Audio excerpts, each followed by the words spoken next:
Better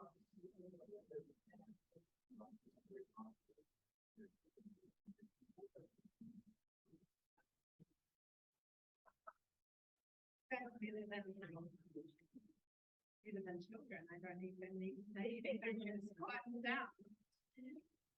For raka te monga, for te moana nui atia te moana, for Ngāti Pākehā aho, no Aotearoa aho, for Lizzie toka ingoa, aroha mai, aroha hatu, tēnā hatu katoa. Good morning, good morning, Maria. Thank you so much for coming along. Thank you to all the educators who have come today, but also thank you for being here over this time. We're approaching 2.5 years of this challenging time, and I just wanted to really acknowledge how much growth has happened in that time, and how we've gone through it and we've grown through it, and we've had to continue to evolve and adapt, and all the educators will know what I'm talking about. People in other industries obviously will know what I'm talking about, but I just want to thank the educators for showing up every day for your kids. Now, before I start, just a couple of, before we start, just a little bit of housekeeping. We have our amazing contributors from issue 1 and issue 2 here to talk to you, and I'll introduce them all in a second. But if you would like to get up, there's scones, there's snacks, there's juice. The bathrooms are just down the hall. If you want to get up and have a stretch, they're not going to be offended if you need to leave and take a photo call. Like, it's all very casual and relaxed, but what we'll do is we'll just kind of continue to pass the mic along until the end, and then we will have a little bit of a Q&A before we go, and then you're more than welcome to hang about and make any other connections if you would like. Every day, the name came to me. Originally, I was wanting to create a running movement. I did at one of my old schools and then another school, and it was all about moving your body every day and giving kids that real sense of feeling of creating those habits that we all need to foster in our lives. And I registered the domain name everyday.org.nz, and then kind of went about in my other work in schools and didn't really do anything with it. Then another idea came along to do with a journal spreading awesome ideas in education with a coaching approach. And it wasn't until someone emailed me to say, your domain name, everyday.org.nz, we'd like to buy it. And I thought, well, no, hold on. I'm going to do something with that. And those two kind of connected. And what I wanted to do with Everyday, some of you might have heard me talk to Jesse Mulligan on national radio last year. I kind of explained the story, but I was always a teacher in school with other teachers, but I would get inspired, I'd read things, I'd read widely, I'd push books onto teachers, I'd put readings in their cubby holes. And teachers are busy, and I knew that they wouldn't necessarily have a chance to pick it up. So I kind of thought, well, hold on, why don't I package it up aesthetically, beautifully, make it bite-sized so that teachers are inspired to read it and then go further. And then through my coaching with Growth Coaching New Zealand, I thought I could add some questions at the end that are interactive, that almost meant to not challenge you, but actually challenge you a little bit to think about what you could then do. So you read the article and you really try to inspire reflection. I also now want to thank the contributors. Obviously got contributors now from issue 2, but it's particularly the contributors from issue 1 who jumped on board when it was just an idea. I literally emailed them, and during the whole pandemic, and just from an email, So Murray, Kate, Peter, thank you for actually saying yes when I said, would you like to be a part of something when it wasn't really anything yet? So today we have 2 contributors from issue 1, 2 contributors from issue 2, and they are going to share some of their learning with you. Murray is going to talk first, and Murray is the principal from Hospital Point Secondary School. So he started, you had a year setting up for high school before, so it's a foundation high school, started as a principal. The school opened in 2014, and he started his work here in 2012. And I'm just going to read you a quote from his article in issue 1, where he talks a lot about values, and he says it's easy to roll out a list of words as your values, but it's important to remember that as soon as they are labelled on your labelled as your school values, then you have to continually show that these are the most valuable things in your school. So I'm going to pass you over to you.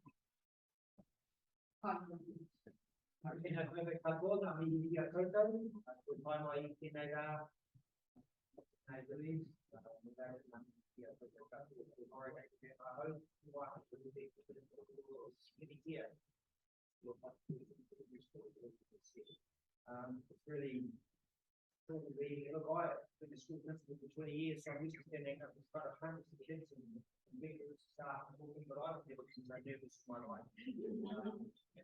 Lay awake all night. Knowing I've already said I've got to write this, to think of looking back to take my thoughts and ideas and make it look hard. I'm not a public speaker, so I tend to ramble on. Start to do already. So I know I've got 25 minutes. I've written 21 people to start on the paper. So shortly I'm going to start reading those out because it's the same place for me to do it. So first of all, though, I do look back at where I work. They don't think I'm that clever, so I'm just going to take a selfie to show that all you being turned up to come and listen to me. So I'm not going to get part of these folks. These are the ones that I know you're going to get reading down. Can't you hear me? Yeah, they can't. Yeah. It's just that I'll be using the whiteboard as well. So I'll remind you. Yeah, it's using up time.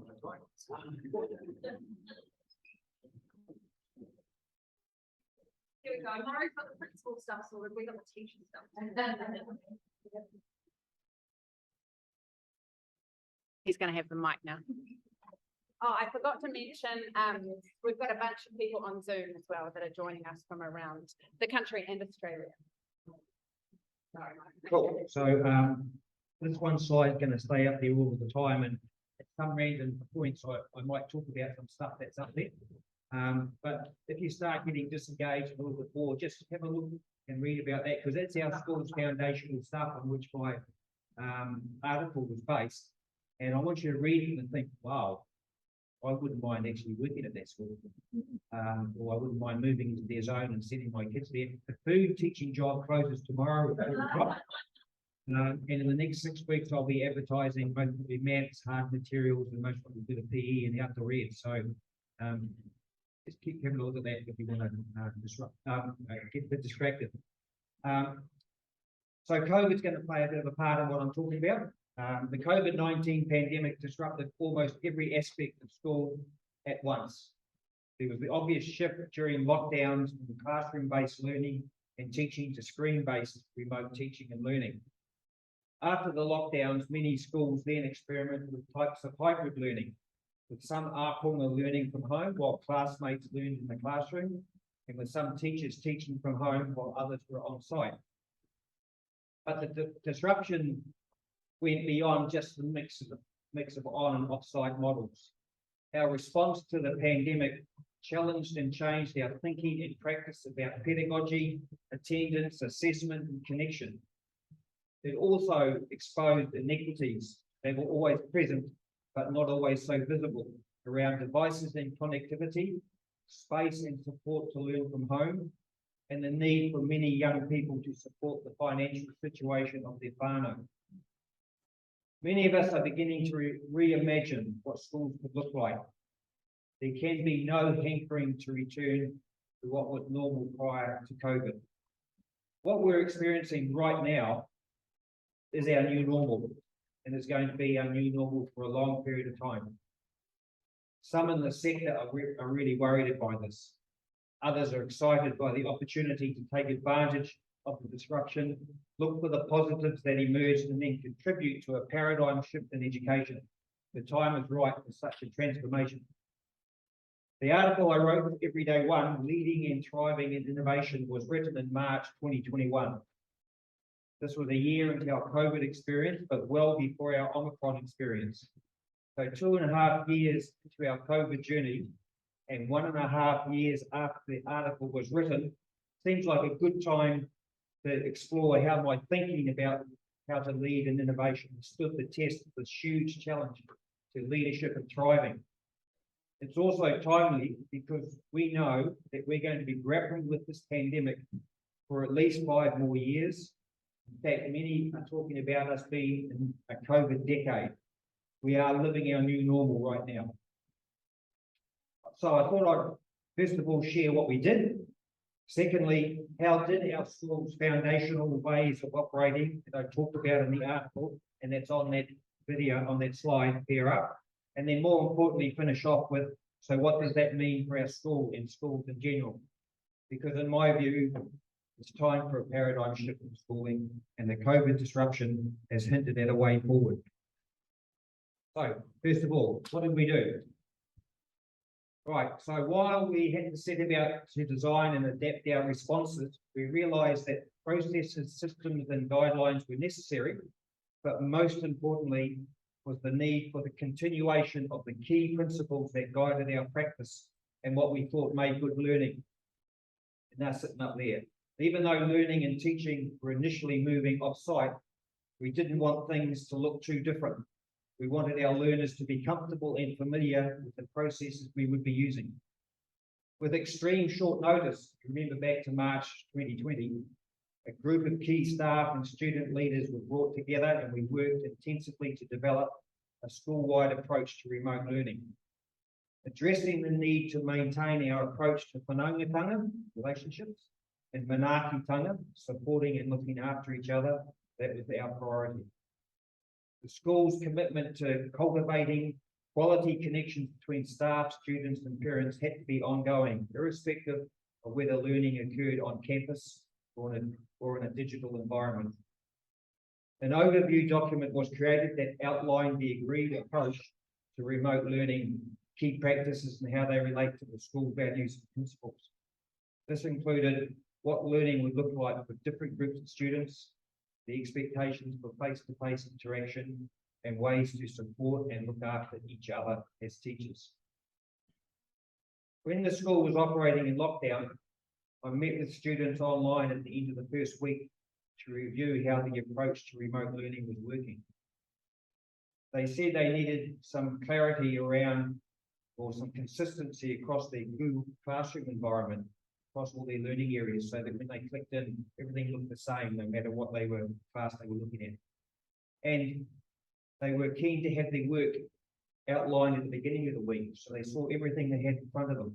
So they could then decide how and when they would work through it, depending on whether they had a device or chores or something to look after.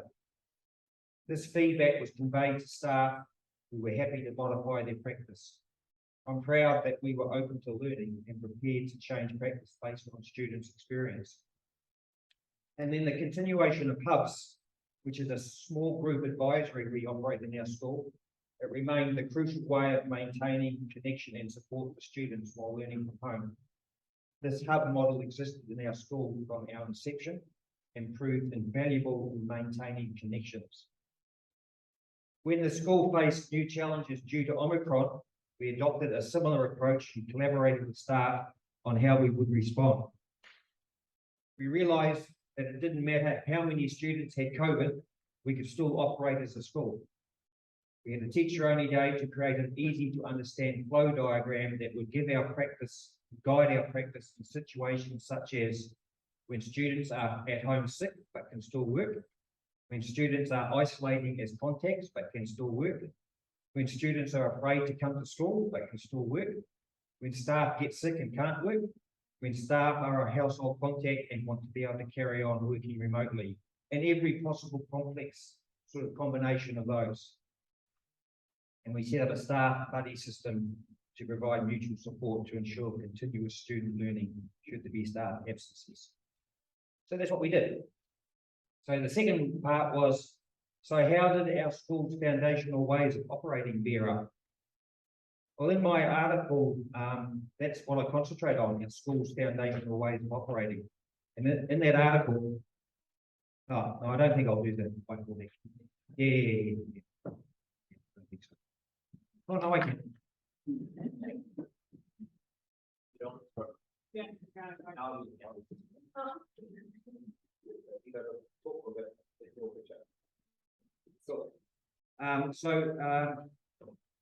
In that article, I shared Laurie Abraham's model of leadership, which is 3 circles.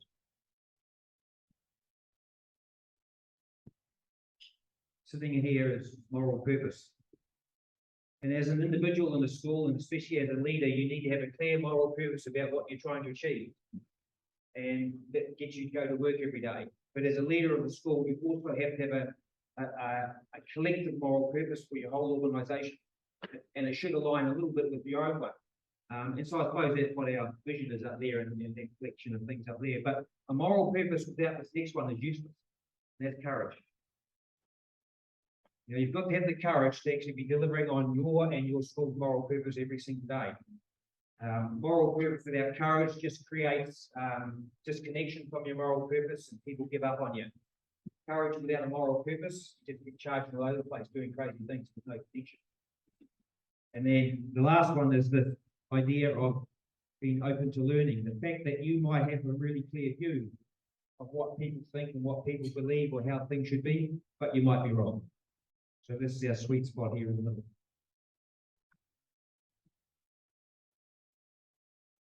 So I'm even more convinced after COVID that this is a robust model of leadership and it serves me well.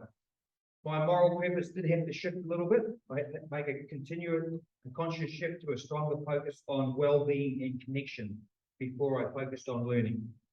And courage was certainly required to follow the science and to stand up to the pushback from a small but very forceful group.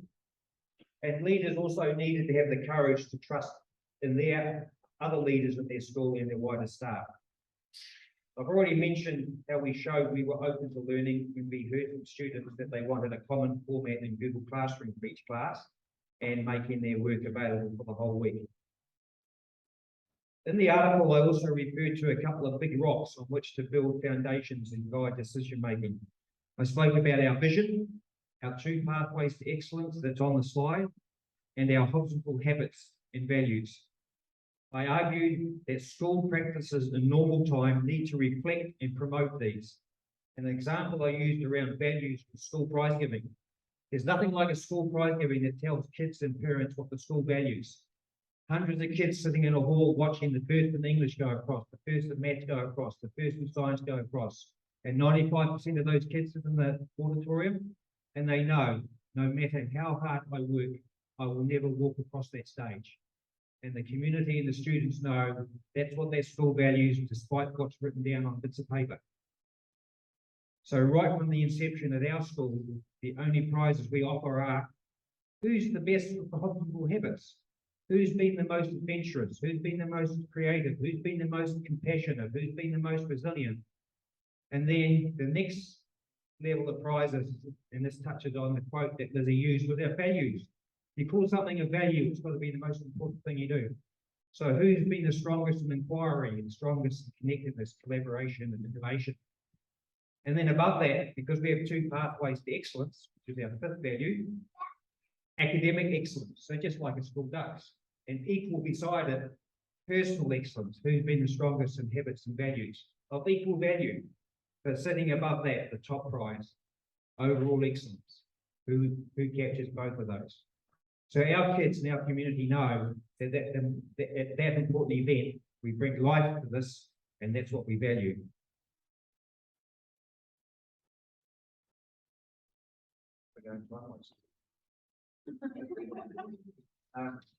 And prior to COVID, we used to believe that personal excellence was just as important as academic excellence. Right now, we know that personal excellence and the concentration on that for school and young people is more important than academic excellence. For them to thrive in a transforming world, they need good habits and good values. We get that right when the academic excellence looks after itself. And during COVID, that point was proven because all of us, teachers and students, had to be adventurous, had to be compassionate, had to be purposeful, had to be resourceful and resilient. I also spoke about some other big rocks being a set of valued concepts that underpin the school's curriculum, pedagogy and structures, and named these as well-being, whanaungatanga and manaakitanga. And these proved central to our response. But the important thing was that we didn't have to create these and invent processes to support them because we were already doing them. The best thing for us was that these concepts and other big rocks were already driving our normal operation. So we didn't have to pivot away from them and create new ways of operating. Because we had connectedness as one of our values, we had set up our learning hub system where every student belonged to a learning hub of 17 mixed age students with a teacher known as their learning coach, connecting with them every day and supporting them with the development of the Hobsonville habits. While other schools had to look for ways to maintain strong connections in lockdown with their learners off-site, we already had the hub model that was doing that. In that article, I also spoke about the importance of operational frameworks to bring that vision, values, habits, and concepts to life. Once again, we had a framework.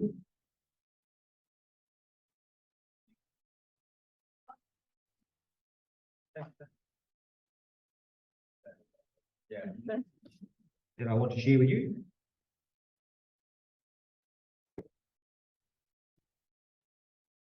Simple matrix. I don't know where to stand. A little whiteboard. Here, coming up this here we have control, expectations. This is high, this is low, and over here we have a sense of care. This is high, I'm sorry, this is low, this is high. And so we think, and we've used this framework in everything that we do at school, beginning with how we manage misbehaviour, but it's become actually the framework for how we operate. So here someone has really high expectations that doesn't care about the kids. Okay, so we call that cold and demanding. Imagine thinking of your teachers when you're a kid and thinking of yourself as a teacher, imagine that as your label. Down here we have people who really don't care about kids and don't have high expectations either. So they cold and undemanding. Over here, and unfortunately, this is a place where a lot of people think they can be comfortable operating effectively. But operating here is just as bad as operating there and there. So that means, yeah, it's there for you. But I don't have many expectations for myself. But a lot of people think that's where they should be operating. A lot of people park themselves here. Where we need to be so that it's warm and demanding space. Make sense? Oops, put on my microphone. So operating here was crucial right from the beginning, but also during our COVID experience. What do we mean by warm? I'll not give up on you. I'll look for ways to help you learn. I'll not teach the way I prefer, but the way you prefer to learn. I value you, your worldview, and what you bring. I care for you as an individual and as a member of our community. And the kids must know that very clearly. They can't be left to second guess it. By demanding, we mean I believe all students can learn. I can find a way to help each student learn. With my support, you can meet my expectations. Between us, as a staff, we can help each student learn. I have high expectations of myself. If there was one thing that lockdown and aftermath showed, that was that we needed to support our learners, to care for them, but still have high expectations of them to stay connected, engaged in learning. So finally, number 3. So what does this mean for our school and our schools in general? It's time for a paradigm shift. We are clear about the values and dispositions we want for our learners at Hopkins Point Secondary School, and then there they are up there.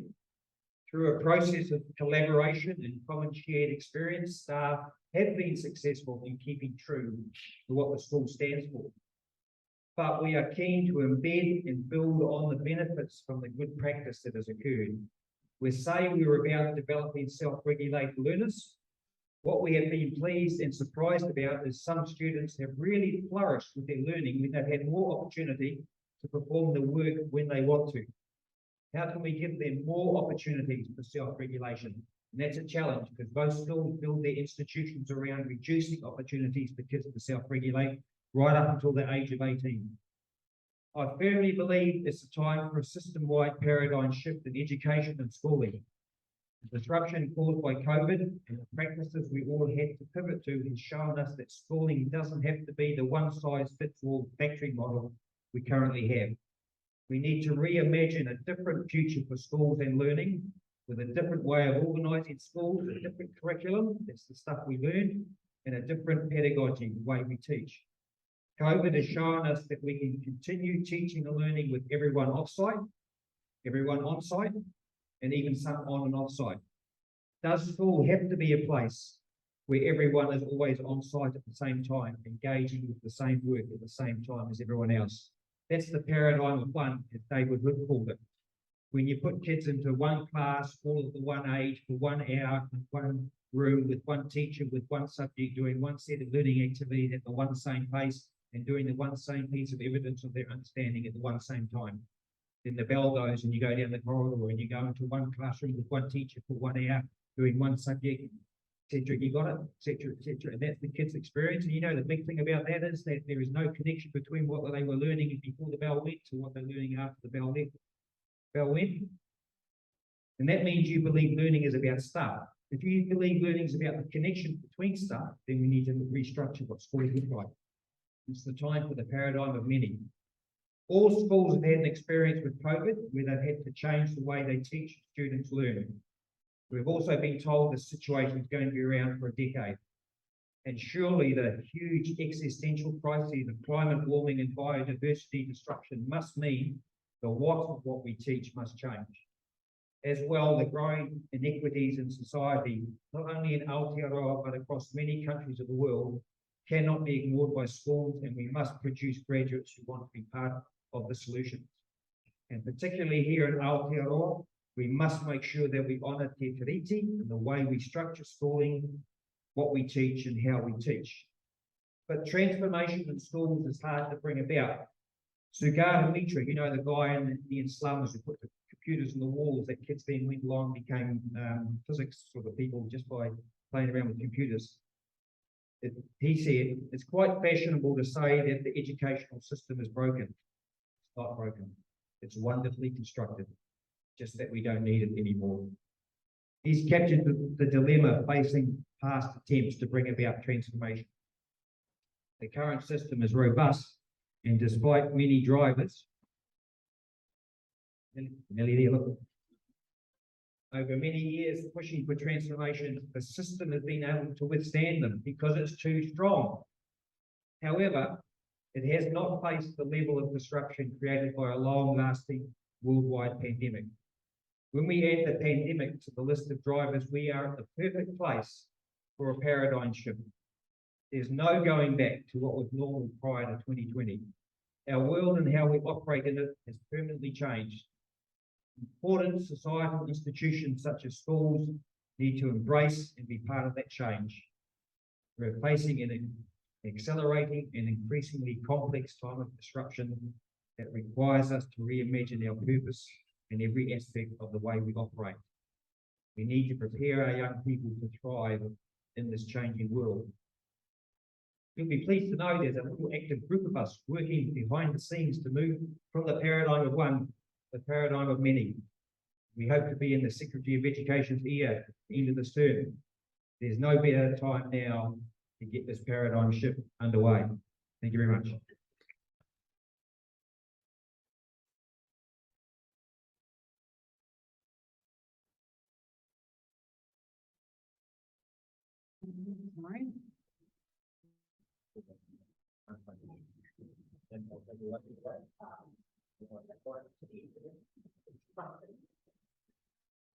That was awesome. I'm very much along the line, think along the lines of Maury, that there are things that we can embrace from the pandemic, and we've obviously learned a lot and try and move them into schools. Now I'm going to introduce her Kate.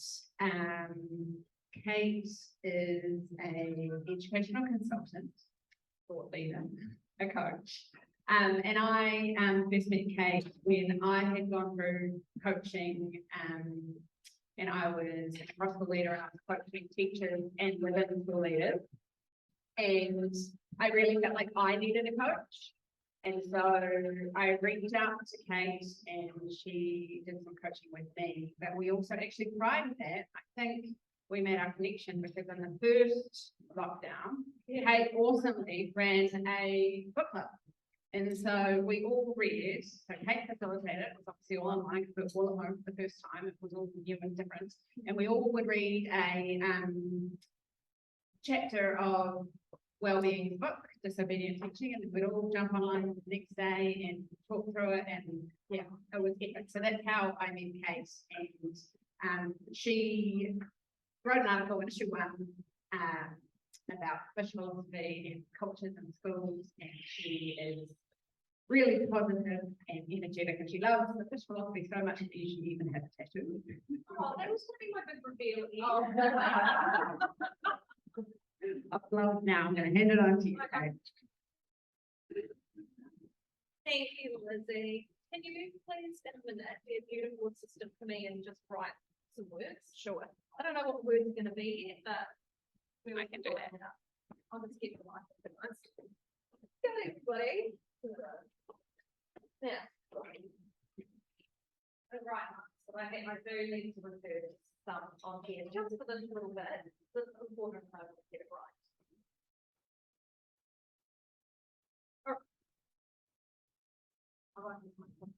Māori o te tōtō Māori I Ngāri o Aotearoa te whenua I Whakatihu mai I ahau. Nō wera ngā tangi o te tūpuna. I tihuaki o te tautahi me te waiharakiti. O ōwhawa te wai I whangia nei aku mā harahara. O waiharakiti te maunga I nei aku ngā ku.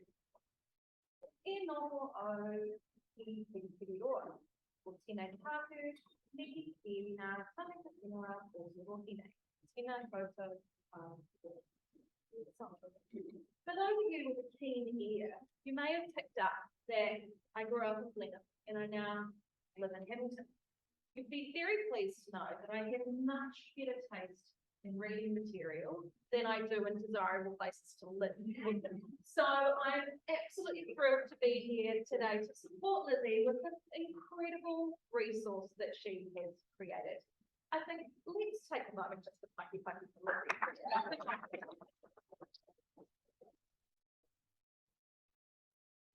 I never really fancied myself as much of a writer, and Lizzie popped up one day and said, hey, come on, help me out with it.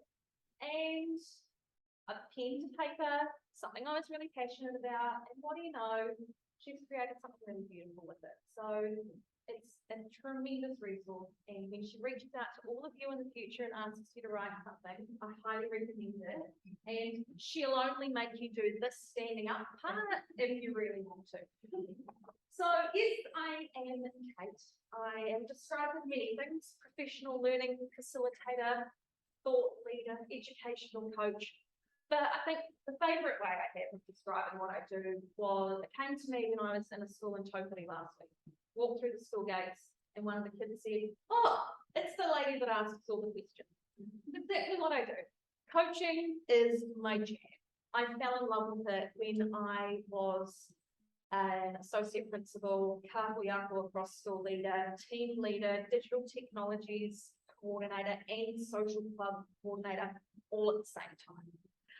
So I went on quite the journey and came to a point where I realized leadership, it's not about having all the answers, but it is about asking sensational questions. I just doubled down on that. So much so that I decided in 2019, screw this steady income and job security. I'm going to go start a business. And then 2020 came along. Oh, wonderful. What a great time to start a business. So I got really creative really quickly and learned that when you put your passion and enthusiasm for something out in the world, you connect with like-minded people like Lizzie and magic happens.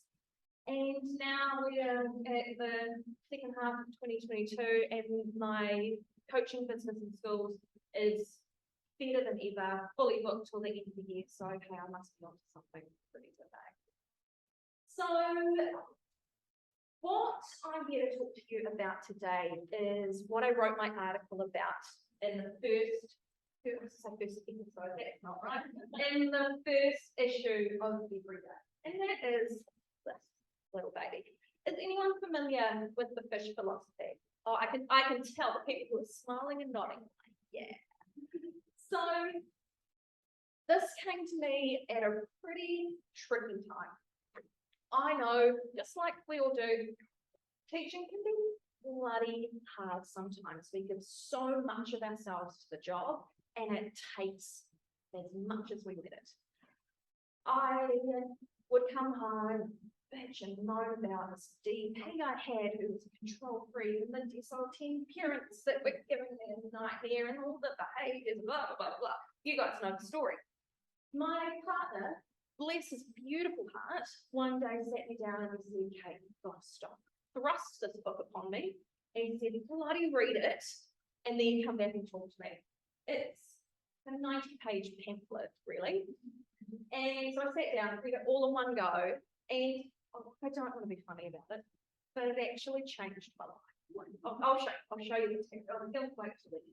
But within a month, I'd gone out and like committed to all of this because it was something that it was speaking my language, and I used what I learned from here to completely turn around what was happening for me in my professional life. So what I'm going to do is, public speaking is just not my jam, but running a workshop is. So if it's all right for you guys, we're going to do a little bit of a group coaching session, and I'll bring some of the questions that I asked in schools to get momentum up and running with this, and we'll have a little bit of a sort of about it. So the fish philosophy. Here comes the 101. If you're very familiar with it, please feel free to go online and do some shopping for a bit. So in Seattle, there was, I love Richie, you can come to all the time. In Seattle, there's a place called the Pike Place Fish Market. It's a shitty, smelly, dirty, disgusting place to be. The staff drag themselves in the morning, watch the clock until work is finished, and then go home. They're just exhausted, flat. Ugh. A couple of them got together, and there's got to be a better way of doing this. How can we turn around the energy and the culture of the place that we work in? We spend so much time at work. Why not get a bit creative with how we're doing it? What they did over time is they came up with 4 key practices that they introduced to the Pike Place Fish Market, which completely re-energized the place, turned the culture around, and now it is a world-famous tourist destination. I plan to go there in a couple of years. I want to have my 40th birthday there. Oh, maybe I should write a book so you guys can buy it and then I can. So what I'll do, we're going to go through each of the 4 practices and I'll show you a little bit about how I use them in my mahi with schools that I work with. So the first one is choose your attitude. Lizzie, could you please write choose your attitude? This is important. I noticed people taking notes as Mari was talking, so I was like, maybe you can go to write some stuff down. Lizzie's going to help us with balance. So choose your attitude.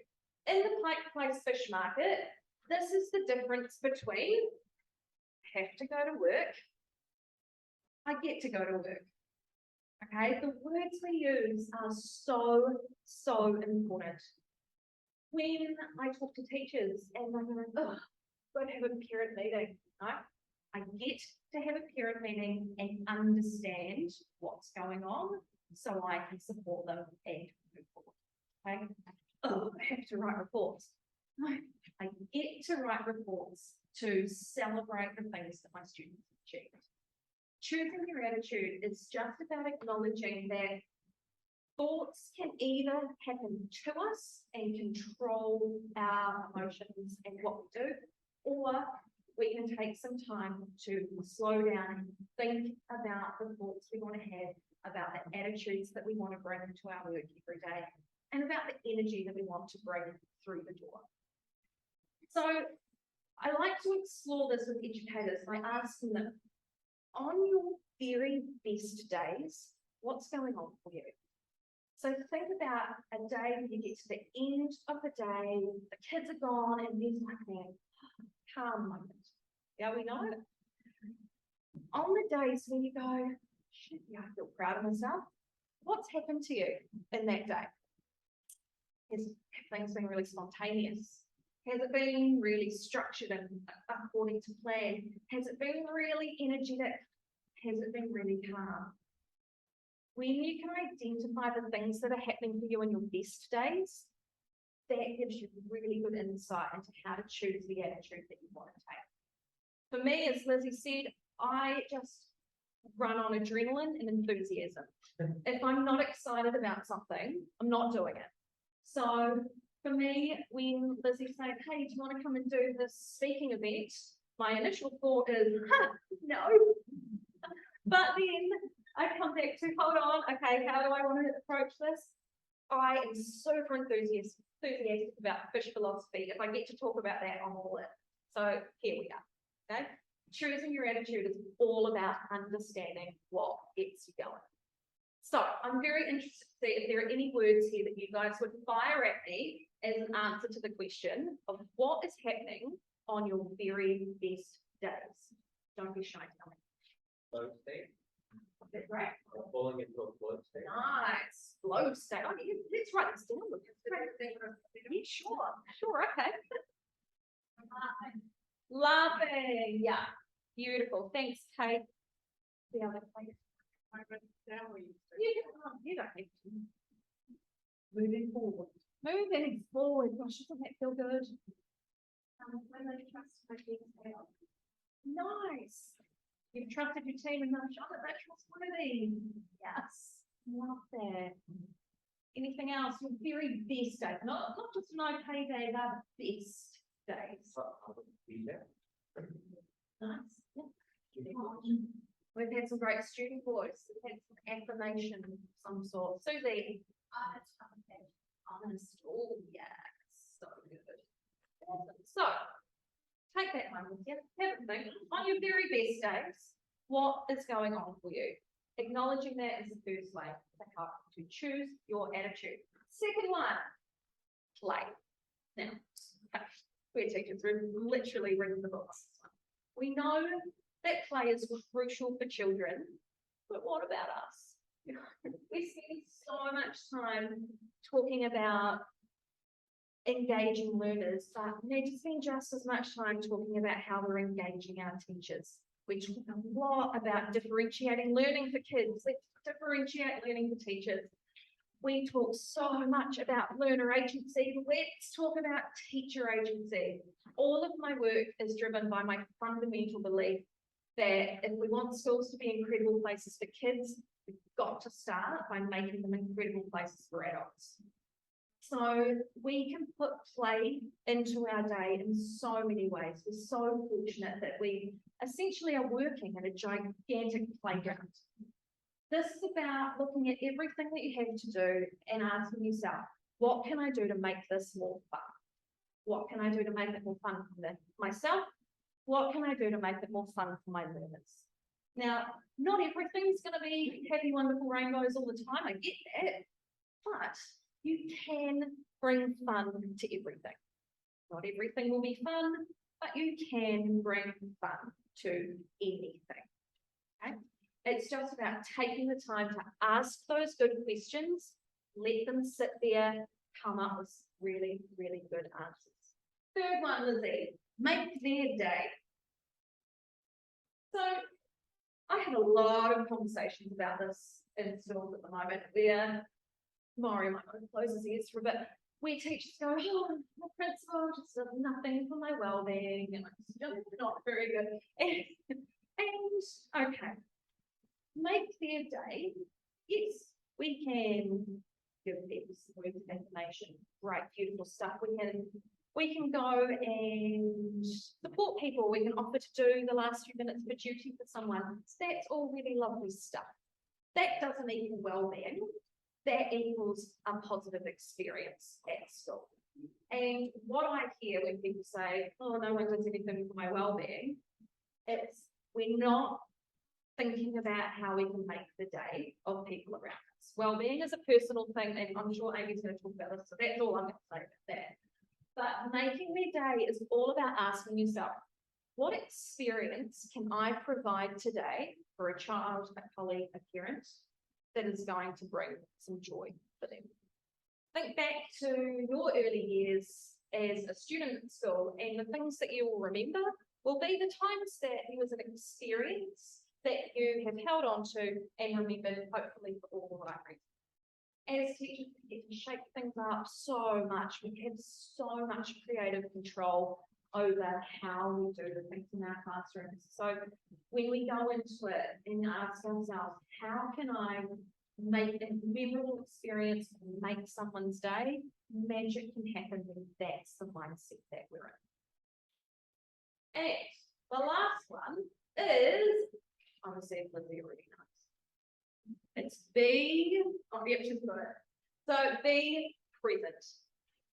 We are pretty good at being distracted by all the things. And I was telling some guys down the back here, I went to school with Sam up and down. So you can imagine how distracted I've been this week when I've been scrolling through social media. I was a Paul's girl, he was fine there. So being present is about, if you have someone in front of you, that is precious time that you're not going to get again. Tune into what they're saying. Really, really listen. We all think we're good at listening, but we're not really. Listening, we make it mean waiting for my turn to talk. It's not what it is. Real listening to me is tuning in and listening for the things that I'm not expecting. When I have a conversation, a coaching conversation with someone, I know 80% of what they're going to say. It's easy. I can, at this stage, after I've done thousands of them, I can kind of check out. So what I need to do is really tune in to the things that I am not expecting to hear. And that's how I stay present in a situation. There are lots and lots of tools out there to explore all of this, but ultimately it is about focusing on the children that we have, not the ones we wish we had. As media data's come in, everything has sort of hit the fan a bit lately in schools, and people have gone a little bit bananas. And you look like you're about to ask me a question. Oh. Yeah. Not familiar with linear data, but it's showing that there's low attendance. We've got low attendance, we've got low achievement. It's just a whole salad of awfulness for a lot of schools. Yeah. Some of it, right? I don't happen to work in any of them, so maybe Mario could come along with So what I'm hearing a lot is people saying, oh, this kid's at level 2, and if it wasn't for COVID, they'd be at like level 3 and blah, blah, blah. Well, it's no point thinking about that. We can't teach that hypothetical child that should be there. All we can do is be present with the child who is here. And yes, we can talk about the programs that are going to revolutionize things, but hold on. Here's my big takeaway. Write this one down. We are in the business of teaching children, not teaching programs. Oh, yes, people are nodding. Right, good, pure. So I think being present is just about remembering these beautiful tamariki that we have in front of us. We have such a short amount of time with them. let's just use it really, really well. So that is in brief the fish philosophy and how I have interpreted it into my work around the country.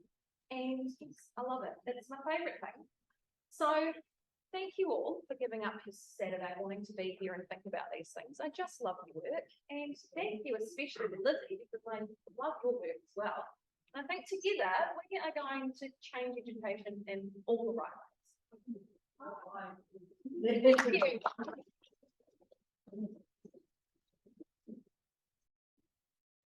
Anyone want to do another friend? Gone, got kids.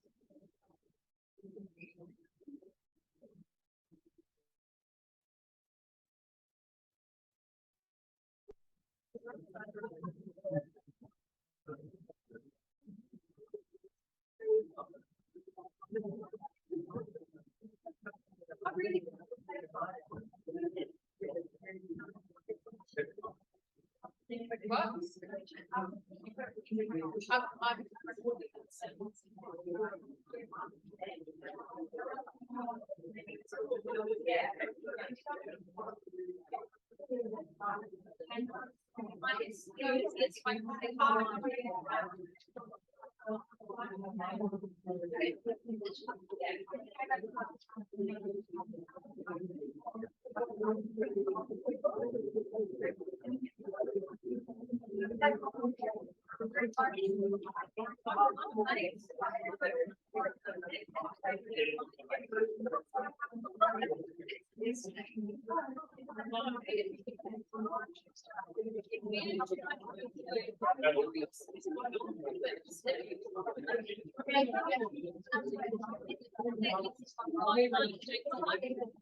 Okay, we'll come back now.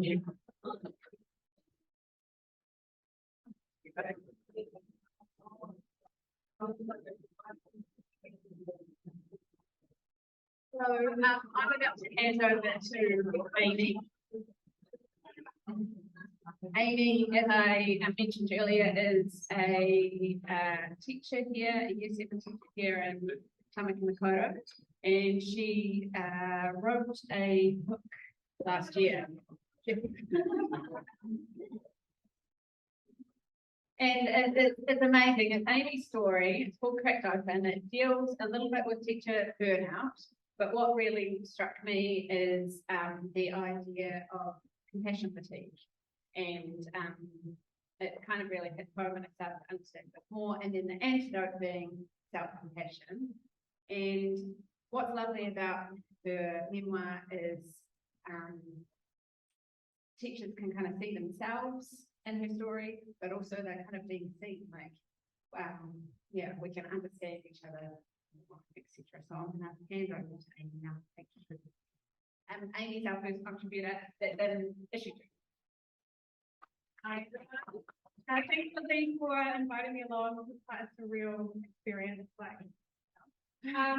I am really excited to be here because what I'm wanting to speak about today is, I guess, something that has come out of every day and something that's really important to me, and that is reflection. And that this journal is providing a space for teachers to start reflecting about their practice and who they are in a constructive way, which is something I wish that I was capable of doing as a young teacher. It's not that I wasn't reflecting as a young teacher. I would spend most of my drives home reflecting about my day. However, what I noticed was the reflection was not actually reflection. I think it was rumination, because I was really stuck in a cycle where I was just constantly focusing and fixating on things that didn't go so well. I would shame myself quite often, and I would be stuck in quite a toxic shame spiral where anything that didn't go wrong, I would lay the blame on myself for simply not being able to cope with the challenges of the job, which was a really hard thing to land on my shoulders when teaching was, I felt, such a calling. I felt like it was something I had no control over. If I kept putting it off, I think something would have happened that shoved me in the classroom. So thank you, Lizzie, for creating something that is doing this for teachers, because we are more than just teachers. You might know that there is a human being somewhere deep down inside the teachers, and we have real hopes and dreams, we have needs and wants and desires, we have values, we have deeply set belief systems, we have real life traumas that we bring to the classroom no matter how hard we try. And in my early years, I would try to wear a mask so that I could fight it all, or I would put on my armor so I could protect myself from getting anything else sort of thrown my way. But it didn't really help the situation at all. And it wasn't until I started to reflect in quite a constructive way that I was able to change my relationship with myself and change my relationship with my job. And I think that was something that needed to be done because I sort of, in 2018, after I've been teaching for 7 years, I've reached quite a crossroad in my life and in my career. I sort of didn't know what to do because quitting wasn't an option for me. I had a mortgage to pay and, adult responsibilities. I couldn't just throw my job away. But it was more than that because in reality I could have just gone into the job somewhere else. But it was the fact that teaching was really tied up as part of my identity and I didn't know who I was or who I could be without the title. But at this point in my life, I knew that if I didn't do something to change, my job was just going to suck the life out of me because there was not a lot left of me. I had really lost myself to motherhood. I lost myself to teaching. So I didn't even know who Amy was. I would sort of stare in the mirror and be like, who is this person? What are you doing? I had sort of fallen into this pattern where I was putting everyone ahead of myself and didn't actually understand that I had needs that I needed to take care of. And it was really hard to admit, but for the first, decade of my career, I really hated my job.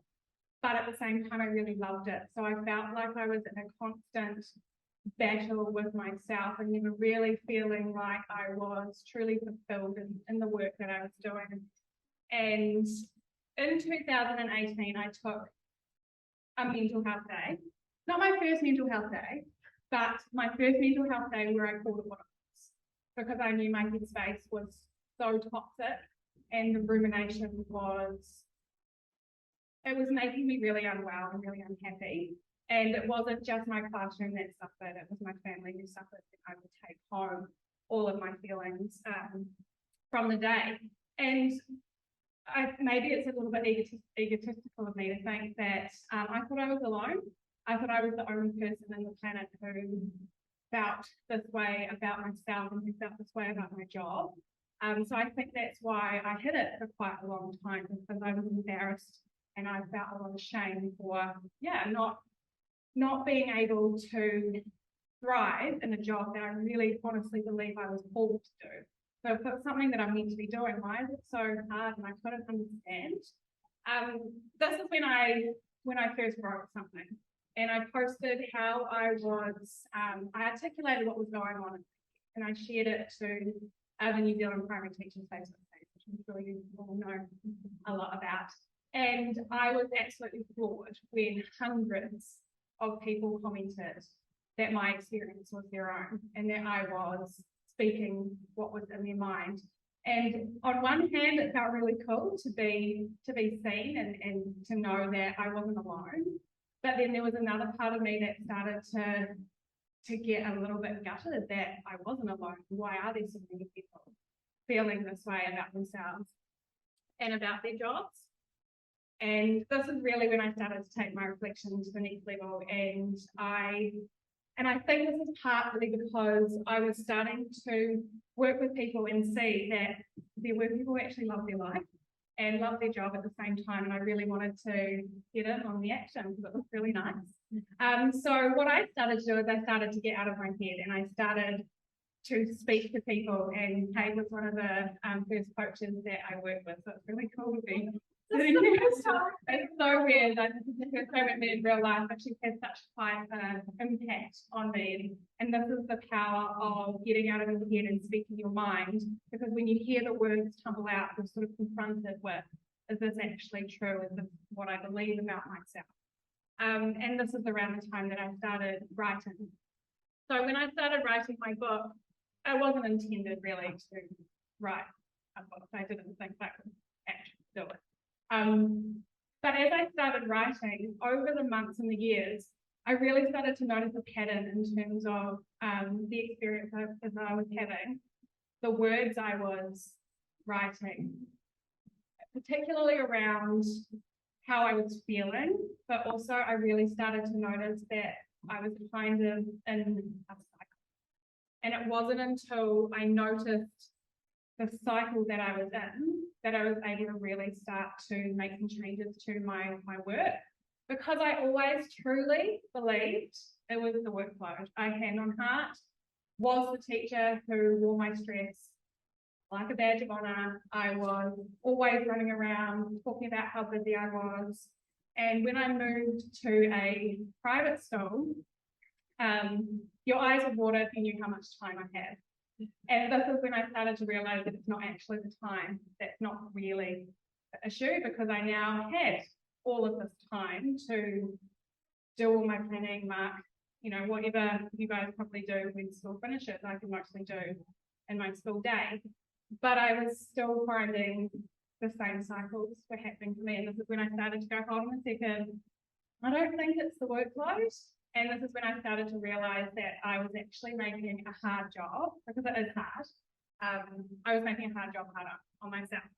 And that was a really hard piece of information to come up with. When you stand in a mirror and you look and see that I am to blame for a lot of what was troubling me. I don't want to take away from the fact that teaching is really hard. It is a really hard job. But there are many teachers out there who are like me, who are making things way harder than it needs to be. And I see this come through countless coaching conversations with teachers. I want to share two of the main things that I learned about myself through reflection, which has absolutely nothing to do with workload. So the first thing I learned about myself is that I am a perfectionist. And it was something I kind of already knew, but I didn't truly understand what it meant to be a perfectionist. I always thought a perfectionist was a person who, you walk into the classroom and everything's beautiful, everything's straight, everything's neat and tidy. They've got shit together, they're really organized. And I was like, yeah, that's me, I can do those things. And I would aspire to do those things, but I could never quite get there. And what I noticed when I started reflecting on my patterns of behaviour was that I would set the bar far too high, and then I would do something to self-sabotage so that I wouldn't actually make it all the way to the end. Because if I made it all the way to the end and I failed, I couldn't live with that. Failure for a perfectionist is not something that really sits very nicely. And I want to start to challenge the language that we're using, because a lot of people use the language perfectionist, when really they should be saying that they're striving for excellence, because they're two quite different things. When you're striving for excellence, you actually have a growth mindset, where failure you can see as something that is going to drive you and move you forward. Where a perfectionist has a fixed mindset, and the failure, no, don't want to do that, too scary. And it was a real pattern that I noticed. And once I was able to see that I was thinking and feeling about myself a certain way, I now call myself a recovering perfectionist. I still have the tendencies. I know that they're sitting under there, but I also know I have a strength to push through and persevere when things do get hard. And I also have learned to not set the bar so high that I can have high expectations for myself, but I know that, sometimes our goals need to be broken down, or we need to be a little bit more flexible in terms of how we want things to manifest, whether that's in the classroom or in our real life. The other things about perfectionists is they're actually susceptible to burnout, and they don't deal with stress as well as other people. And I remember having a conversation with my principal, a very hard conversation, where I was like, what about teachers? What are we doing for teachers? The teachers are all struggling. All the teachers are struggling. And he looked at me and he goes, no, Amy, not all teachers are struggling. And I was like, okay. And in my mind, I'm sitting there going, I know I'm not the only one. I know that. So not all teachers are like me, but there are many teachers out there who are like me and who are struggling with perfectionism, but maybe they don't quite know that's what it is. So when we reflect on parts of ourselves, it gives us a new sense of self-awareness. So we're actually able to make different decisions that help progress us and move us forward so we can grow rather than track ourselves into cycles, which is definitely what I was doing. There's a lot of victim mentality and blaming everyone else around me for what was happening rather than actually taking control of our situation. And I think that in education, a lot of teachers are doing that. It's really easy to blame the system, to look at us in schools and say, oh, maybe they're not doing these things. What are they doing for our well-being? And in conversations with my principal and all the learning that I've done is I've come to understand and know that it's so complex that we actually have to take responsibility for it ourselves. Our school can only do so much, and we actually owe a personal responsibility to ourselves to actually look after ourselves, look after the human being who's inside the teacher, because without that, you're just a shell of a human. You know, at the end of the day, you're a human being, and that's more important than your role as an educator. The biggest thing that I learned was about compassion fatigue. Compassion fatigue is a word that I had no idea even was a thing until after we experienced our first lockdown and we came back to school. Now, during this time in lockdown, I was doing pretty good. Like, I was enjoying my work, I was enjoying my slow mornings with my family, but I was really at a point in my life where I was really engaged in the wellbeing space for teachers. I was doing a lot of learning around positive psychology, and I was seeing a lot of what was happening overseas, probably because they were a little bit further ahead, what schools are doing to support their teachers. And I was sitting back and I was watching the internet, and I was, you know, great academic research, but I was watching how people were responding and how teachers were feeling going back to school. And I sort of took this on as my personal responsibility. Like, what can I do to help the teachers? Like, why is no one stepping in and helping? And then I went back to school, and I was about 2 to 3 weeks into school when I crashed with it. And I couldn't understand why, because I felt fine. I was okay. I dealt with lockdown fine. I dealt with coming back to school fine. And it wasn't until I actually had another conversation with my principal. I feel like I'm always talking to my principal. Had another conversation with my principal where I was basically told that I care too much, and I needed to find a way to shut that off somehow. And as someone who has devoted my life to caring for people, it was a very hard thing to hear. And I was like, no, this is not okay. It's okay for me to care. I can do these things. It's normal. But then I started researching because I wanted to prove my principal wrong. Sorry, David. But I did find that there is a cost of caring, and it's called compassion fatigue. And it is, there's not a lot of research done around it, which is a shame. Definitely not a lot or enough in education at all. But when I started to look at the signs and symptoms, and most of the literature is based on nurses. But when I looked at the literature and I looked at all the signs and symptoms of compassion fatigue, I was like, yep, all of them. The thing with compassion fatigue is it can hide itself and it can look like burnout. So it has a lot of the same symptoms of burnout. You know, when you feel hopeless, you just don't want to get out of bed in the morning. Angry, moodier than normal, you know, just losing your drive with your work. But the difference with compassion fatigue compared to burnout is due to chronic stress. You're just exposed to stress over and over and over again. So burnout happens quite slowly. Compassion fatigue hits really quickly, and you often don't know where it's come from because you've been so busy doing all of your work. Compassion fatigue happens when we are compassionate to other people around us. I think it can happen when we are working with children who are going through significant trauma, but I think it can also happen when we're dealing with a multiple of students dealing with a variety of different traumas, and we are the one in the classroom who normally spots when a child's behaviour starts changing, or we're the ones who are there consoling them when they're hurt and upset. And when we don't have our boundaries in place, we start to take on their hurt and their upset as our own. This can lead to a secondary traumatic stress. So we actually end up traumatized through their trauma, but it can also reactivate past trauma. And I think in the conversations with teachers I've had, it's the reactivation of past trauma that is seems to be the most common aspect of compassion fatigue for teachers, where they are dealing with students who are going through similar situations that they went through maybe when they were children, and they're not quite putting the pieces together of what's going on in their subconscious mind. So this is what happens with compassion fatigue. But it's not all doom and gloom. Because there's an antidote, right? Antidote to compassion fatigue is self-compassion. And in my experience through coaching teachers, a lot of teachers struggle with self-compassion. A lot of teachers don't know how to practice it.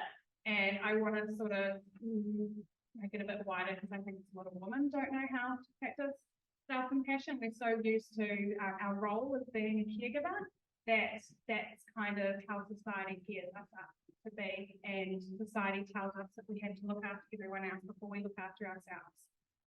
But it's time as teachers that we can actually hold ourselves in a space of compassion, that we can look at our mistakes and grace, and that we can treat ourselves with love and kindness, just like we are treating the students in our classroom who are going through these traumatic experiences with love and kindness.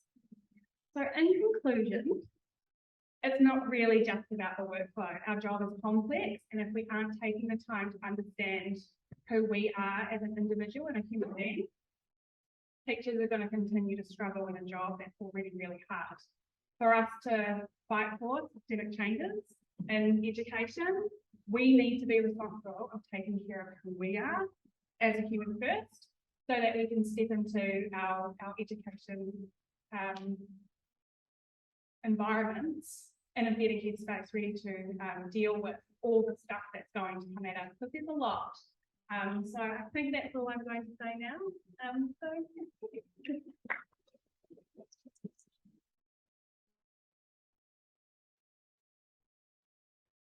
Awesome, Amy, thank you. Amy's book here as well today, but her article in issue 2 is all about across hearing, and it kind of works really nicely, as Amy said, with the idea of reflection that's weaved throughout every day, but also we have our 3 pillars, which are everyday breathing, everyday movement, breathes, and those are things that we believe are essential for everyone, and everyone will have their own pillars as well. Are essential everyday habits that we really like to foster. And just as Richie gets set up, I just want to say a special thank you to Pause, Breathe, Smile, who have jumped on board with this issue, and they've sponsored the everyday breathing page, which is really nice to have them here. Toby's here.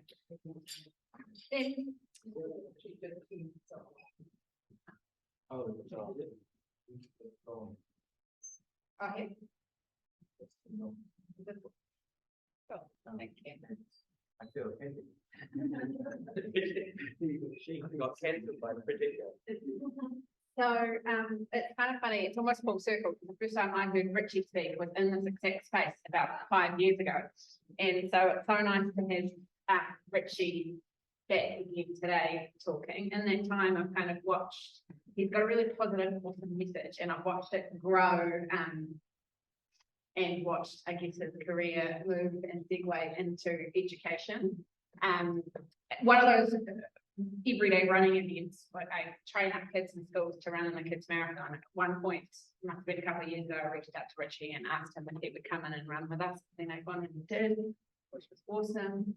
And I have a chat with him in issue 2. It's another one of the articles, and it's about challenges that our kids face. So I'm gonna end my. Yeah, well, thank you. Yeah, thanks for having me. I appreciate it. I was reading the latest revised edition of the Relationship Sexuality Education Guidelines last night. Pull a few points out for this. And they don't recommend people like me like best practice. So I felt, because I'm an external provider, And there are many external providers, campus schools that talk about sex and relationships and consent and pornography. And I'm one of those. And I felt quite self-conscious coming in this morning because you guys might really love those guys. But I feel very strongly about what I do, and I feel very strongly about the role of people who have expertise in a particular subject matter and the ability to communicate that to come in and be part of the toolkit for educators and teachers. I think when we don't say, hey, we've got all the answers, but we have some of the answers that you can utilize us to incorporate into your lesson plans, I think we have a role, and that's what I can do. I've been doing this for about 6 years. Actually, when I walked in the door, Melissa at the desk reminded me, it's Melissa, right? Yeah, I can't remember. You looked at me, I was like, damn, did I just fully bought that? I actually did a year of an education pathway about 20 years ago, where I started primary teaching wasn't for me, traveled the world, found myself, and ended up going on to politics, sociology, these things, before getting into work around violence prevention. I think I just really want to touch on the work that I do and how it falls out of the latest revised guidelines. Talk about pornography, I talk about health and masculinity, I talk about violence prevention. All these are part and parcel of what schools are required to teach in some facet, whether that's in health class or it's in a PE class or in other areas of the curriculum, right? And how you incorporate that into the lessons is up to you, but I think it is important. As I've kind of evolved from violence prevention advocacy, I've really come to understand that we have a real problem, not in schools, but in culture, with how we acculturate boys into manhood. Right? I used to talk in a very nuts and bolts way about domestic violence prevention, what is consent, and I guess apply a very like a praxis of feminist theory to the other boys, and it didn't really always get the buy-in to the kids who might actually have problems, or the kids who might actually go on to criminally offend, or they might drop out of school or kill themselves. Because if you look at who's failing the most in society, it's young men, right? Who's going to end up in jail more? Who's going to die in a car accident more? Who's going to have substance abuse disorder more? Who's going to perpetuate domestic violence more? Who's going to be sexual offender more? All young men, right? And it's not because they're male, it's because we acculturate them with a very limited idea of what it means to be a man, right? Like our social constructs of masculinity are very limited. We put boys in a box of acceptable behavior, and if you're outside of that box, it's a great social detriment, right? You get teased, you get disrespected, you're not part of like the real man crew, right? And that plays out throughout life, right? So by the time a young man gets to college or he gets to university, he's already sort of cutting off part and parcel of who he actually is in order to fit into a socially acceptable idea of being a man. Does that make sense to you? Right? And I'm sure you see that play out in your classroom, assuming you know all girls school. Because they're the boys who play out more, they're the boys who fight more, they're the boys who are true more, they're the boys who maybe give you a hard time in the classroom or to get social capital by being disruptive. And I know that because I was one of those boys, right? Like I was the kid who was in the top stream in the 90s at like an all-boys school, but had problems in my family life, and I played that out in the classroom, right? And not once when I was kicked out of class did any teacher ever ask me, oh, what's going on at home? Right? Ever, my entire schooling career, right? So when I think about how we deal with boys now, I think we need to think about that socio-ecological perspective, right? What is it that's going on in their lives that we think they're underperforming or they're performing badly? You know, I've been doing this work now for a number of years. My professional background's in alcohol and drug harm reduction, my academic background's in politics and sociology, a little bit of education. And it gives me a lens and a skill set, I think, to look at why do you remember the Roastbusters? Right? I think we forget about this because there's a new drama in the media and on social media every year. Roastbusters, Christchurch Boys, Wellington College, remember, the WC boy, you don't take advantage of a young girl, right? Now we've got Andrew Tate in the media. Are you familiar with this discourse? You know, that Sacred Heart Youth today asked to talk about that. I mean, Otago on Monday, talking to boys about that, right? We give boys a diet of bad ideas every day. And what we need to do is educate as parents, as communities, give them a counter narrative to that. And I don't think we do a very good job of that. We just tend to kind of other young men and say boys behaving badly. They don't buy into that conversation. They don't like discourse around toxic masculinity because it makes them feel bad for being male. And we're not saying that. That's a nuanced academic term. What we really want them to understand is that the ideas we're teaching you are bad ideas. You can buy into other ways of showing up in the world that are still masculine, but that are healthier.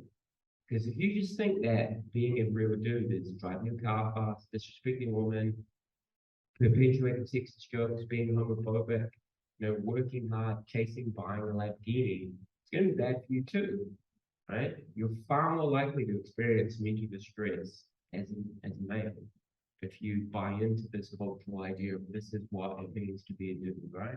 But we don't give boys that option a lot of the time, you know, and I think we really need to, you know, Andrew Tate was in The Guardian on Monday for his like explicitly misogynistic messaging on social media.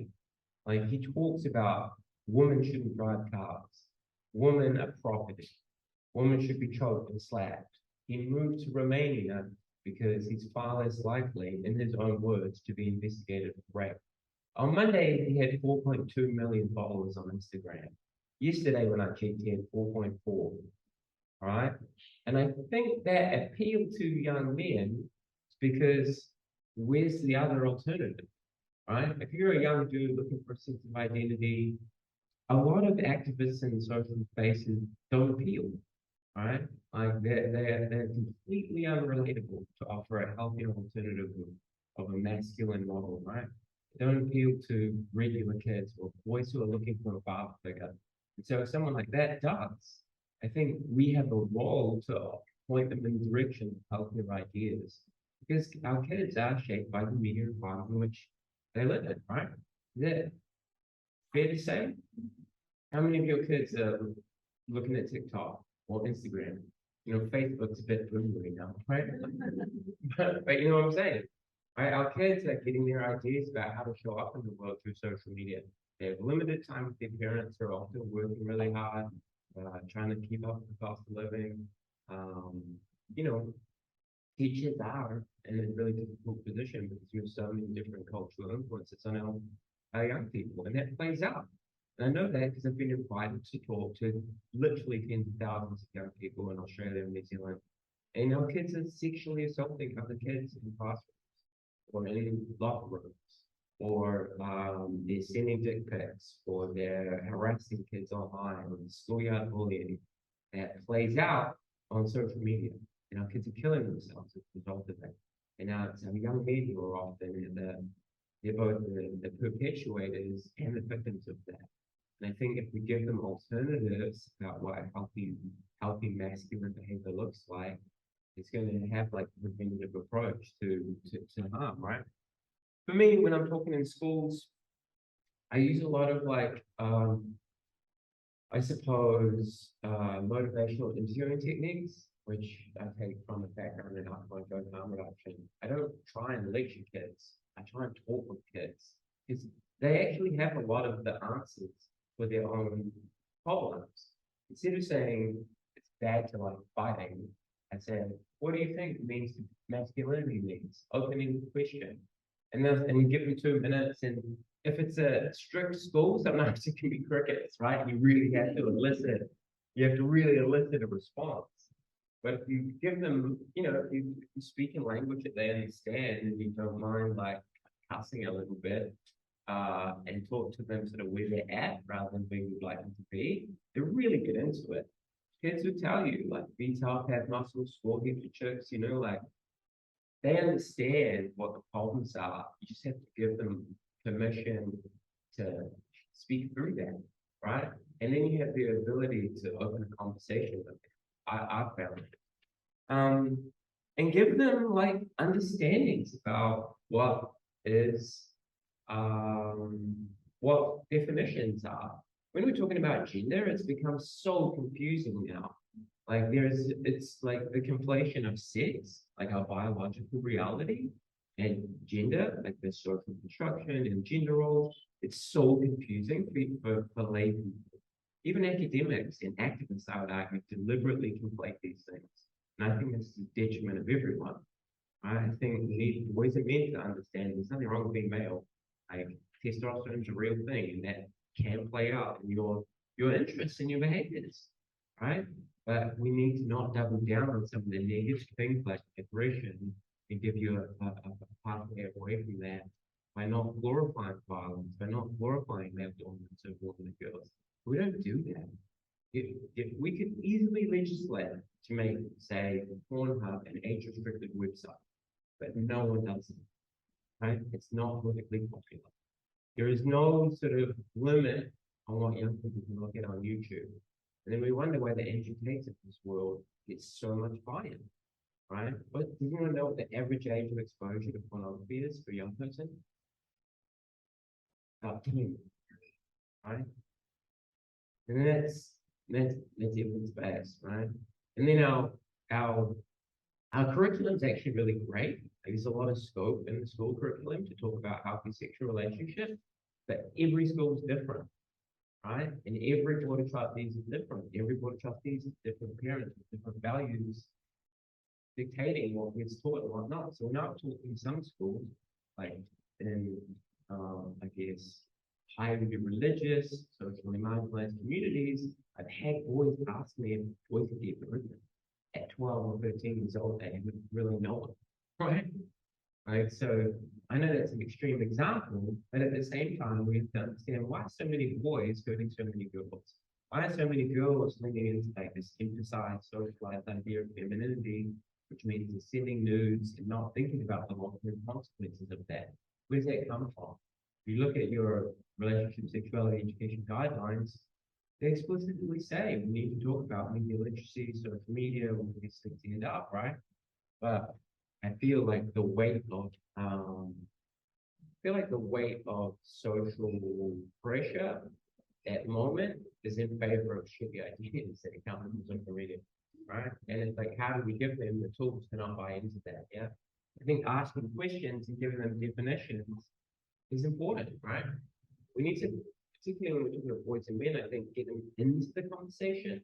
And I worry that a lot of like activist voices and social media voices kind of push them away from the conversation, right? But if we can touch on things like self-interest, right, then it's a conversation starter. Do you want your friends to be more likely to commit suicide? How do you feel about the fact that the least safe place for a woman is the family home? You know, these are questions that provoke like emotional responses. And when we can provoke an emotional response, we can start getting an academic, thoughtful conversation happening around that and give them alternatives to these sorts of beliefs and behavior. You know, for me, you know, I'm a kickboxing coach outside of my work in schools. You know, I travel all around the country, talk about stuff here and in Australia as well sometimes. But staying grounded by working with young dudes who have an interest in fighting people for sport is actually proven to be a really helpful pathway to have conversations that matter. Right? Obviously, I'm covered in tattoos. I always social photos of me when I was younger and leaner, and my hair was thicker, like fighting people. And it's just like a disarming tool to start a conversation. It doesn't even be professional kickboxers have a conversation about healthy masculinity. But you do need to find some sort of buy-in. I think I would argue that it's not just what we're saying, but how we're saying it, and even who's saying it, that is going to make or break how these conversations play out in our classrooms, right? Or in our homes, or in our sport clubs, or wherever we happen to be having. For me, like knowing what our kids are listening to and being involved in that, by being exposed to young people's media is an important part of it. Right? I make an active effort to listen to stuff I don't like. Right? I actually just finished a master's thesis looking explicitly at hip hop music and masculinity and how that plays out and what are our dominant ideas about masculinity, how do we learn it? Right? We give kids unfettered access to a very limited trope of ideas, and then we're like, why is there another road process happening? All right? well, kind of, what do you expect? Like, seriously, like, we have a problem with boys and men because, you know, they're underperforming education, fathers likely to go to university now, right? But all these sorts of social problems, a lot of them have like social answers. I'm not entirely sure we're doing the best job at the moment in helping our boys perform well, right?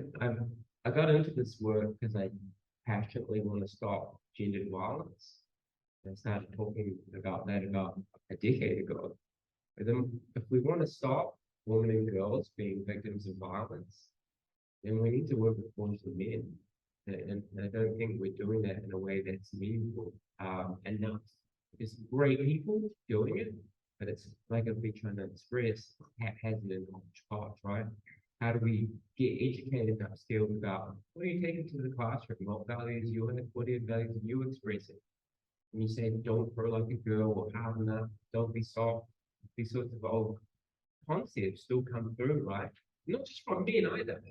Every time like you know, a big sister or woman in someone's life is on a man who's 6'2" and got a six pack and a 6 figure salary, right? There's a social pressure there before we form to that, right? We want to be attractive too, right? You know, we're all part and parcel of like recreating these things or offering alternatives to them. You know, again, to take it back to the the relationship sexual education guidelines, porn is this ubiquitous provider of sex education now, right? Like that is the genuine first point of contact for kids' own sexual experiences. So kids' first sexual experiences now are digitized, right? So you get, if you look at the neurological pharmacology of that, I know that's a lot of syllables. Your synaptic pathways get wired, like the reward system gets wired to a phone, right? So I've talked in schools where teenage boys have erectile dysfunction. Their parents will tell me if we're doing the teach speech, right? Because they're so used to getting the sexual gratification from aggressive violent online porn. So when they're having a sexual experience with someone their own age who's not a paid sex worker, right? Like you just don't know how. And it's pretty sad. And at the same time, we're sexualizing aggression. And I'm not talking about the most extreme end of things. I'm talking about what you can see on mainstream, biggest websites, free to access, anywhere with a Wi-Fi connection every day. Like you intrafamilial sex and incest, like made sexy now. These narratives around stepsister, stepfather, right? Commonplace. And I know that sounds distastefully like, whoa, dude, like not even lunchtime. But it's true. And so, you know, people say that teachers are best able to deliver these conversations, and I think that is potentially true, but you actually have to be comfortable having uncomfortable conversations to do that. If you're not comfortable talking about masturbating in a sexuality class, you're not comfortable talking about intrafamilial sex, then maybe you need to upskill in order to be able to do that. Because that's where your kids are getting their ideas from, right? I had a community member reach out to me the other day. Say, oh, hey man, like, bit of a weird one, but my client's teenage son was videoing his sister in the shower. Yeah, that sounds full on, right? But every day on Pornhub, hundreds of millions of videos are being watched of stepbrother and stepsister dynamics, right? Where does it come from? It's an aberration. It's cultural talk, right? So I think we need to do a really good job in our classrooms to provide counter narratives to that ubiquitously across the board. You know, to touch on porn a little more, because I think it's so important, 23 billion views. I think this is 2020 data. Like 64 million a day, 2.6 million per hour, 44,000 per minute, 729 per second. That's one website. Okay? It's the world's biggest website, but it's just one website, of which there are hundreds of thousands. All right?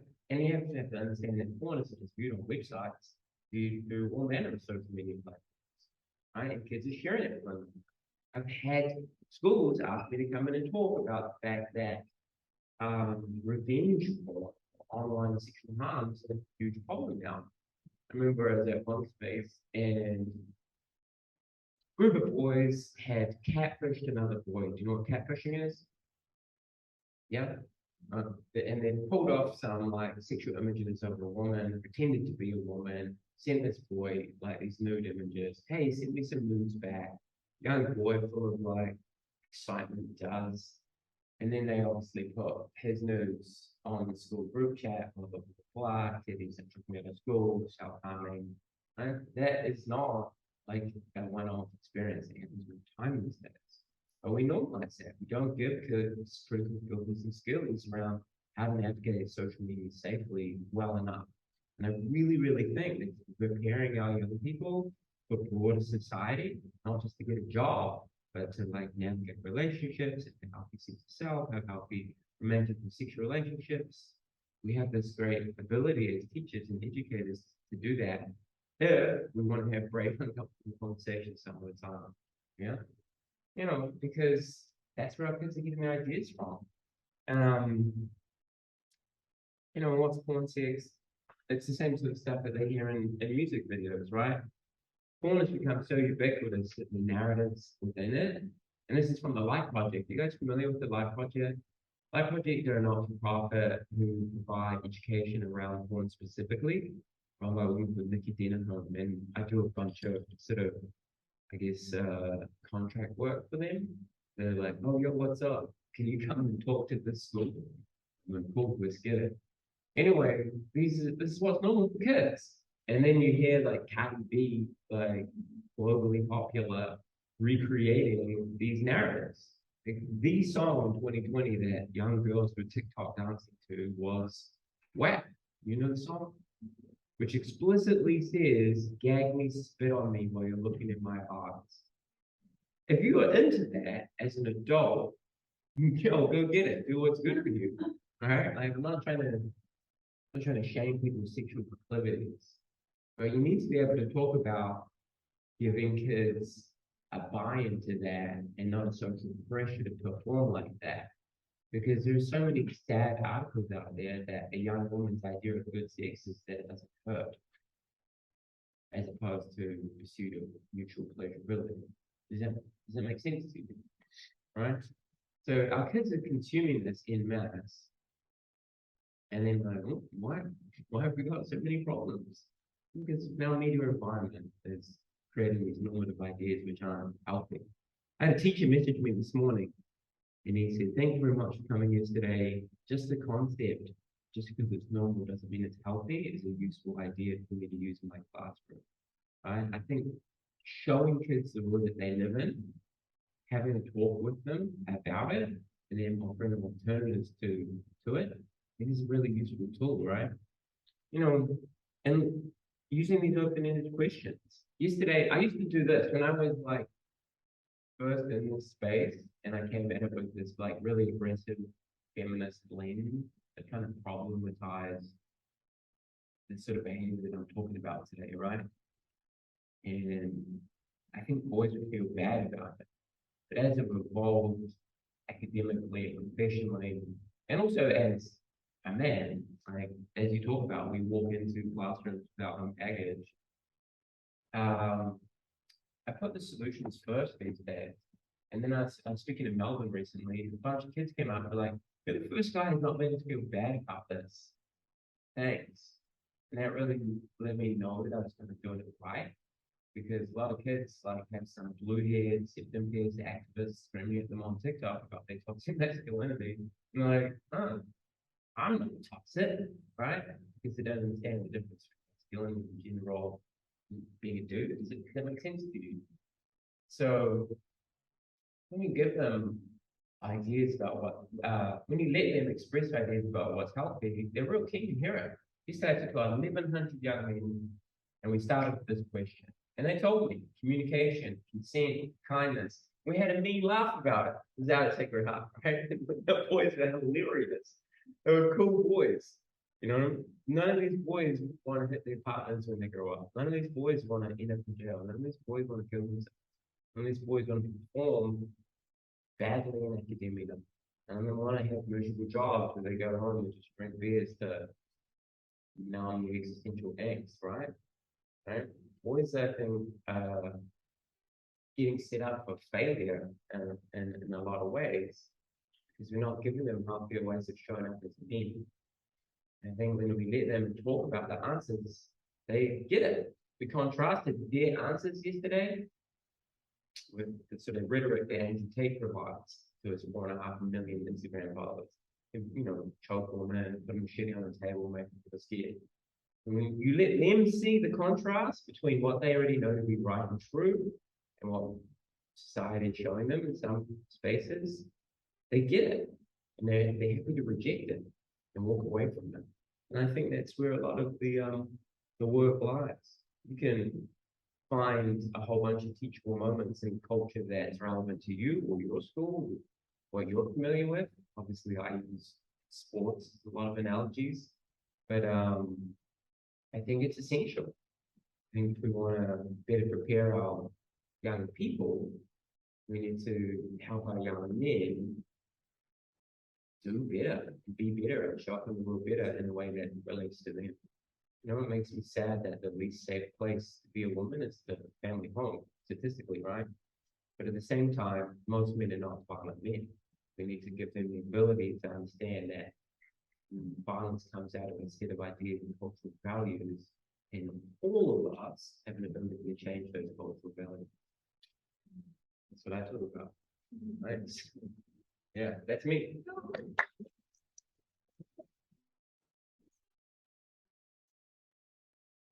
Thanks, Bridgie. I think you had the year 7 to 8 relationship, sexuality, or I think I had 9 to 15. 9 to 13, yeah. 9, But it's, 9 to 15. yeah, that's right. And it actually starts, obviously, as you'll know, at year 1. So we need to be, and we can't leave any of this stuff to focus. It's been such an awesome morning. Thank you all for coming. Now, does anyone want to have any questions for these guys, or should we just wrap up and you can have a chat amongst yourselves? I just wanted to point out, Susie was here earlier. She is another one of the contributors to issue 2, and she's written an awesome article about creativity. And Tanya is here as well. On the cover, you'll see this is Nelson Intermediate. They have got 2 purpose-built mini ramps at their school, and we talked to a student from Nelson Intermediate, and then we talked to Tanya about her, she runs Aotearoa Skate. And the cool thing about Tanya is that Aotearoa Skate was started when she was at Albany Senior High School, was her impact project.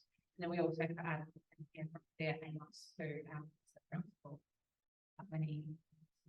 She can hear today, she know him, as are lots of other people. Now that the borders are open, quite a good, 3 of the contributors are overseas today. Thank you so much for coming. Thanks to Kako for providing the coffee, and to my husband for making your coffee, and for my friend in the holding neighbour stones, and yeah, hopefully we'll do about your beautiful article.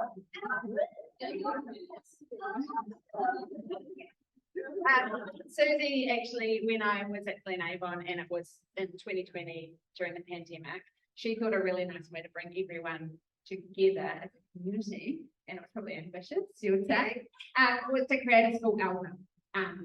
When you all arrived, it would be playing, but everyone was chatting, so you couldn't quite hear it. But it's called Voices of the Glen, and she is the head of art at Glen Avon, and every single kid in the school had a part to play in the role, and every class had a song. It's beautiful. So final.